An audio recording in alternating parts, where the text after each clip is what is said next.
തൃശൂർ പൂരപ്പറമ്പിൽ ആനയുടെ കാൽച്ചുവട്ടിലിരുന്ന് നോമ്പ് തുറക്കുന്ന പാപ്പാന്റെ ദൃശ്യങ്ങൾ ഇപ്പോൾ സമൂഹ മാധ്യമങ്ങളിൽ വൈറലാണ്. ദ റിയൽ കേരള സ്റ്റോറി എന്ന തലക്കെട്ടോടെയാണ് ഈ വീഡിയോ പ്രചരിച്ചത്. അക്കരമ്മൽ ശേഖരൻ എന്ന ആനയുടെയും സൈനിധീന്റെയും ആത്മബന്ധം തുടങ്ങിയിട്ട് 20 കൊല്ലമായി. ശ്രീജിത്ത് ശ്രീകുമാറിന്റെ റിപ്പോർട്ട്.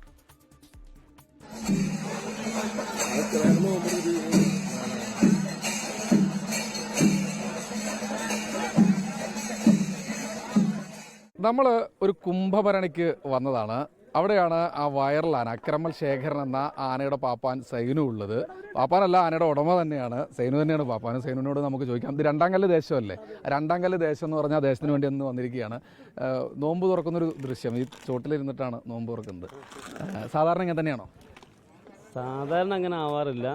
അന്ന് 5 കൂട്ടിയെന്നുള്ള സമയമായിരുന്നു ആ സമയം. പിന്നെ എന്നോട് ഉച്ച സമയത്ത് ഭക്ഷണം വേണമെന്ന് ചോദിച്ച സമയത്ത് ഞാനില്ല, നോമ്പുണ്ടെന്ന് പറഞ്ഞ്. ഭക്ഷണം നോമ്പ് തുറക്കാൻ ഭക്ഷണം കരുതാൻ ഞാൻ പറഞ്ഞിട്ടില്ല. പക്ഷെ ഞാൻ അറിയാതെ തന്നെ ഭക്ഷണം റെഡിയാക്കി അവിടെ എത്തിച്ചതാണ്. കമ്മിറ്റിക്കാർ. ഈ ആനയെ കൊണ്ടുപോകുമ്പോൾ നോമ്പെടുക്കാൻ പറ്റാറുണ്ടോ? പറ്റാറൊക്കെ ഉണ്ട്. കുറച്ച് ബുദ്ധിമുട്ടാണ്, എന്നാലും. എത്ര കാലമായി ഇപ്പോൾ വീട്ടിൽ? വലിയപ്പാന്റെ കാലത്ത് ആന ഉണ്ടായിരുന്നല്ലേ പറഞ്ഞു. എവിടെ? നാട് എവിടെയാ? നാട് താമരശ്ശേരി, കോഴിക്കോട് താമരശ്ശേരി. എത്ര ആനകളുണ്ട് ഇപ്പോൾ നിലവിൽ വീട്ടിൽ? ഇപ്പം നിലവിൽ 4 ആണ്. വീട്ടിൽ എല്ലാവർക്കും ആനുണ്ട്. ആനയുടെ ബിസിനസ് അല്ലാതെ വേറെ എന്താ പരിപാടി? വേറെ പ്രത്യേകിച്ച് ഒന്നുമില്ല. ഉത്സവ സീസൺ ആകുമ്പോൾ എന്തായാലും ഇനിയും ഒരു ഒരു വൈറലായ ഒരു സ്റ്റോറി എന്ന് നമുക്ക് വേണമെങ്കിൽ പറയാം. അത് കണ്ടപ്പോൾ എന്ത് തോന്നി? അത് അറിയാതെ ഒരാൾ വീഡിയോ എടുത്ത് അങ്ങനെ വൈറലായതാണ്. സന്തോഷം. ഓക്കെ, സന്തോഷം. ഒരു വേർതിരിവൊന്നും ആരും കാണിക്കാത്തൊരു മേഖല തന്നെയല്ലേ? ഉറപ്പല്ലേ?